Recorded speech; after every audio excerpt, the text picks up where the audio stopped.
and welcome back to this channel. In this video, I'll be showing you guys how you can add emojis to your videos on CapCut PC. So go to text and add in just a text, and you can either go to your keyboard here and grab like an emoji from here. Some of them works except for the star. I don't know why it shows up like differently, but I promise you the rest of the emojis work when you add it to the text, as you can see. Like so.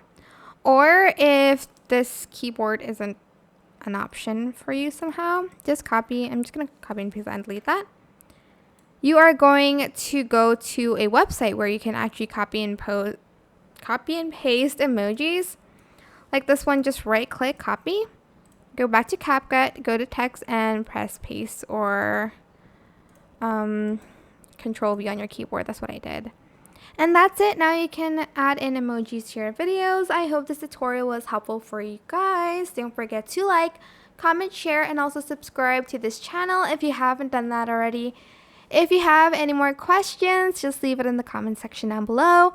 I will try my best to answer them all for you guys. And if you found this video helpful, please click the thanks button above the description box down below. Thank you so much for watching. Bye!